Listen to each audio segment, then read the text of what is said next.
There's a moment most of us have lived through, even if we've never talked about it out loud.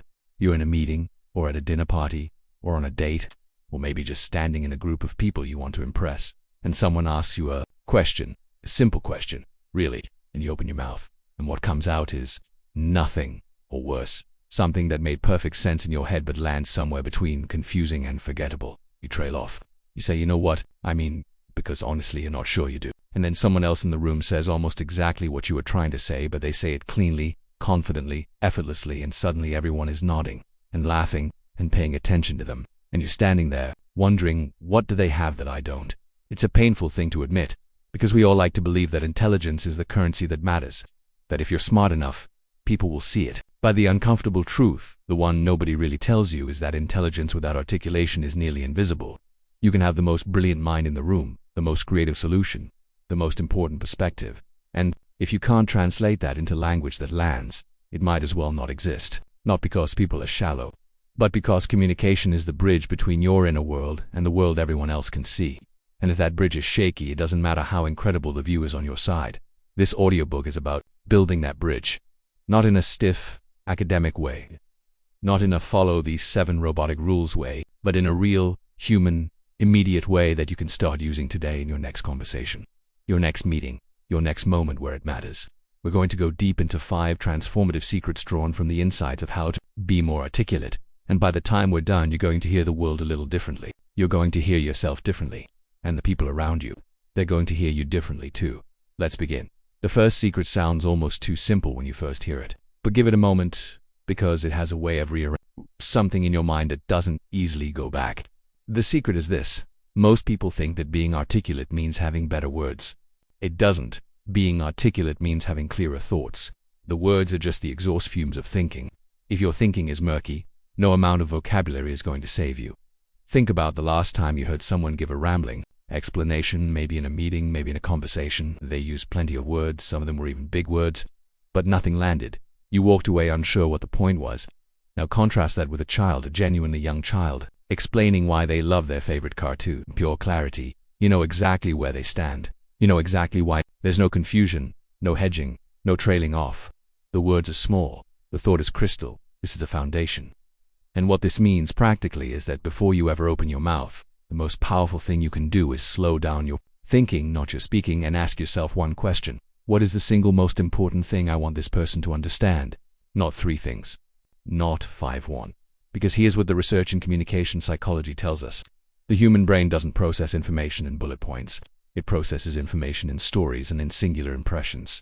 When you try to communicate 3 points at once, the listener's brain has to do extra work to separate them, and most of the time it just drops 2 of them. When you commit to one central idea and let everything else serve that idea, something almost magical happens. The listener feels like they understand you, and when people feel like they understand you, they trust you. When they trust you, they remember you. When they remember you, they think you're smart. You see how it works. Clarity isn't just a communication skill. It's a perception skill.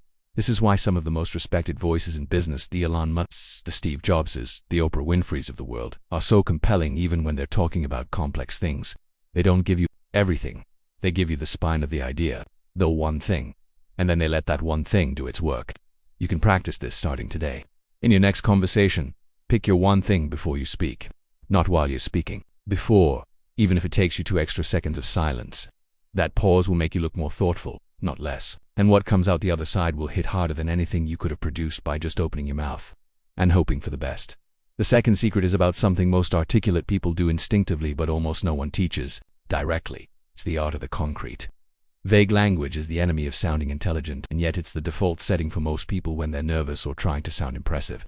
We reach for abstract words because they feel safe. There are synergies. It's a complex situation. I'm passionate about creating impact.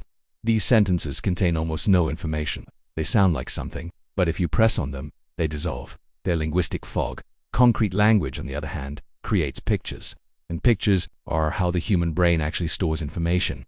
When you tell someone I was really tired, they register the information but they don't feel it. When you tell someone I'd been awake for 31 hours and I fell asleep in my chair during a Zoom call, they see it, they feel it, they remember it. That specificity is not just more interesting, it's more believable. And belief is the root of charisma. It's a simple exercise that will immediately elevate how you come across in conversation. Every time you find yourself about to use an abstract word, things like great, impactful, challenging, difficult, interesting. Stop and ask yourself, what specifically makes this great? What specifically was impactful about it? What specifically was challenging? And then say that the product launch was impactful becomes the product launch brought in 40% more signups than our previous record in the first 3 days. That sentence tells a story. It proves a point. It stays in the mind. This matters enormously in the age we're living in right now. With the rise of AI-generated content, the internet is increasingly flooded with language that sounds right but means nothing: smooth, polished, vague. If you want to stand out in conversations, in interviews, in pitches, in client calls, in any context where you want to be perceived as credible and smart, the single fastest way to do it is to be relentlessly specific. The person who gives concrete details is always perceived as more knowledgeable than the person who speaks in generalities, even if they know exactly the same amount. Specificity is shorthand for expertise. It says, I have actually been close enough to this to know the details. And that closeness, that intimacy with the subject, is what makes people lean in. Now we come to the third secret, and this one is a little counterintuitive. In fact, when I first encountered this idea, I resisted it, because everything in our culture tells us the opposite. But here it is. The most articulate people in the world are not the ones who talk the most. They're the ones who listen the most, and then speak at exactly the right moment with exactly the right words. Articulation is not about verbal volume. It's about verbal precision. And precision is only possible when you've actually heard what's being said. Most people, when they're in a conversation, are not listening. They're waiting. They're rehearsing their next point, or defending themselves mentally, or through their phone, or simply broadcasting rather than receiving. And the problem with this is that when your turn comes, you're not actually responding, you're just firing off something preloaded. It might be relevant, but it lacks the quality that makes communication truly alive, which is responsiveness. The sense that what you said actually affected me and I'm building on it, not just following my own script. The articulate person is a deep listener first. They track not just the words but the emotional undercurrent. What does this person actually care about? What are they really asking? What's the thing underneath the surface question? And when they respond, they use the listener's own language, their specific words, their specific concerns as the foundation for what they say next. This is sometimes called reflective communication in psychology, and the effect it has on the person you're talking to is profound. It makes them feel genuinely heard. And when people feel genuinely heard, they become extraordinarily receptive to whatever you say next. It's not manipulation, it's respect. It's the difference between a monologue and a conversation. Here's a simple way to practice this. In your next meaningful conversation, try waiting 1 full second after the other person finishes before you respond. Not 2 seconds, not 5, just 1 deliberate second of stillness. In that second, ask yourself, what is the most important thing they just said? Then respond to that thing, not to everything, not to your own agenda, to that one thing. The effect will be immediate and remarkable. People will tell you that you're a great listener. They'll tell you you're easy to talk to. They'll seek out your company. And paradoxically, by saying less, you will be heard far more. This skill is arguably even more valuable in the world we're navigating today. In a remote work culture, on Zoom calls, in text-based communication, in a world where everyone is competing for attention, the person who demonstrates genuine presence and responsiveness is magnetic. It's rare, and rare things get noticed. The fourth secret is the one that most people find the most immediately useful, and it has to do with something called the structure of speech. Now, before you tune out thinking, this is going to get technical, I promise it won't. This is actually about a very human thing, which is the feeling of being followed. When you speak in a way that has natural structure, the listener always knows where they are. They never get lost. And when people don't get lost, they don't get bored. They stay with you. That experience of being easy to follow is one of the primary things that makes someone seem smart and capable. The simplest version of this structure is something you can think of as the GPS framework, and it has 3 parts: point, reason, example. Or if you want a slightly more sophisticated version, what, why, and what it looks like in real life. That's it. When you lead with your main point, support it with a brief explanation, and then make it real with a specific example or story, you've given the listener a complete unit of thought. Their brain can receive it, file it, and build on it. When you skip any of those 3 elements, when you give the point without the reason, or the example without the point, or the reason without making it concrete, something slips. The listener has to do extra cognitive work to fill in the gap, and usually they won't. They'll just start composing their grocery list in their head while you're still talking. Let me show you what this looks like in practice. Imagine you're in a job interview and someone asks you, what makes you good at working under pressure?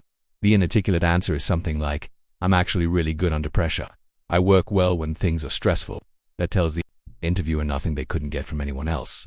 The articulate answer using the framework sounds like this. I actually do my best thinking when the stakes are high. I think it's because pressure forces me to prioritize, which is something I've learned to value. For example, in my last role, we had a client deliverable that lost 2 team members the week before it was due. I took over their sections, reorganized the timeline, and we delivered on schedule. That kind of situation actually energizes me. Point is an example. The interviewer now has a picture of you. They have evidence. They trust your claim, and they remember you. This framework works everywhere in casual conversation, in presentations, in difficult discussions, in social situations. It works because it mirrors the way the human brain processes incoming information. It's not a trick, it's just a cleaner signal. And the more consistently you use it, the more automatic it becomes, until you stop thinking about structure at all and it just flows naturally as the way you think and speak. The fifth and final secret is perhaps the most profound, and it's the one that ties everything else together. It has to do with the relationship between language and identity. Here it is. You will never consistently speak in a way that contradicts your self-image. Your words are downstream of your beliefs about who you are. And this means that if somewhere deep down you believe you're not a particularly articulate person, if you've been telling yourself that story since a teacher corrected you in class, or since a colleague talked over you in a meeting, or since someone laughed at something you said, then no technique in the world will fully fix that, because you'll undermine yourself. You'll hedge. You'll apologize before you speak. You'll say this is probably a dumb question, but, and before the words even leave your mouth, you've already told the room how to feel about what you're about to say. This is the psychological dimension that most communication books skip over entirely. They give you the tactics without addressing the operating system. But the operating system is what runs everything. And the operating system here is the story. You're running about your own voice. The beautiful thing is that identity is not fixed. It's a narrative. And narratives can be edited not overnight, and not by just saying nice things to yourself in the mirror, but through small, consistent actions that accumulate into new evidence, which slowly rewrites the story. The process goes like this. You don't wait until you feel articulate to speak up. You speak up even imperfectly, and you notice that the world doesn't end. You survive the imperfection. You'll do it again. Over time, your nervous system starts to relax. The hypervigilance around speaking starts to loosen. And then gradually, and then suddenly, you stop experiencing your own voice as a liability and start experiencing it as an asset. One of the most powerful practices for this identity shift is what I call deliberate narration. Once a day, just once, take something you experienced, a conversation, a news story, something you observed on your commute, something that made you feel something, and narrate it out loud to yourself as if you were telling it to someone interesting. In the car, in the shower, wherever, tell the story, shape it, find the most interesting angle. Practice landing the key point, not because anyone is listening, but because you are training your brain to find language in real time without the stakes of an audience. Actors call this kind of solo rehearsal table work. Athletes call it visualization. But the neurological mechanism is the same. You are building pathways. You are training fluency as a reflex, not a performance. The more you do this, the more you will find that words come faster and cleaner when you actually need them. Because fluency isn't about intelligence, it's about practice. And practice isn't about being a certain kind of person.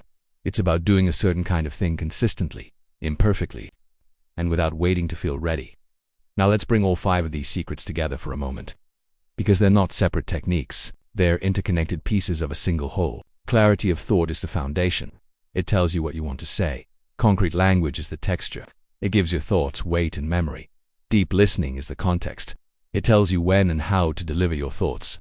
Natural structure is the shape. It tells the listener how to receive it. And identity, the belief that your voice is worth hearing, is the engine that drives all of the others. Every single time. When these 5 things are working together, something changes in how you move through the world. It's not just that people understand you better. It's that you feel more present in your own life, more visible, more heard, because articulation isn't really about language in the end. It's about connection. It's about the experience of saying what you mean and having it land, of reaching across the invisible gap between one human mind and another and making contact. That experience, when it happens consistently, is one of the most quietly powerful things a person can cultivate. And here's the urgency I want to leave you with. We are living through a period of radical change in how human beings communicate. AI can now generate words at a scale and speed that no human ever could. The internet is thick with content. There's more language in the world today than at any other point in human history, and most of it is forgettable. In this environment, the person who can speak with genuine clarity, with warmth, with specificity, with structure, and with confidence is not just more likable, they are more valuable. In every professional context, in every creative context, in every personal context. The human voice when it is fully inhabited and skillfully used, is one of the last things that cannot be automated. Not because machines can't produce words, but because no machine can produce a specific weight of a real person, with real experience, saying something real, directly to you. That's what you're building when you build your articulation. You're not just building a communication skill, you're building presence. And presence, in a world increasingly dominated by the automated and the generic, is not just a nice thing. To have it is a superpower. So here's where I'll leave you with this final thought. Think back to that moment at the beginning, the one where someone said exactly what you were trying to say, and everyone turned toward them instead of you. That feeling, that particular sting, it doesn't have to stay with you. Not because the world owes you an audience, but because you already have everything you need. You have thoughts worth sharing. You have experiences worth narrating. You have a perspective that is genuinely yours, shaped by everything you've lived through. The only question, the only one that ever mattered, is whether you're going to develop the craft to honor those thoughts, whether you're going to do the work of building the bridge. The people whose voices fill the rooms you want to be in didn't get there by accident. They got there by caring enough about communication to actually practice it. They got there by choosing clarity over comfort, specificity over safety, and presence over performance. And every single one of them, at some point, was the person in the room whose words weren't landing yet. That yet is everything. Your voice is worth building. Your words are worth shaping. And every conversation you walk into from this point forward is an opportunity not to perform, not to impress, not to compete, but to connect, to say what you actually mean, and to mean it well enough that it reaches. Start today. Start with the next thing you say. Start small, start imperfect, and just start, because the version of you that speaks with clarity and confidence is not some distant future self. It's the next version, and it starts the moment you decide your voice is worth the work.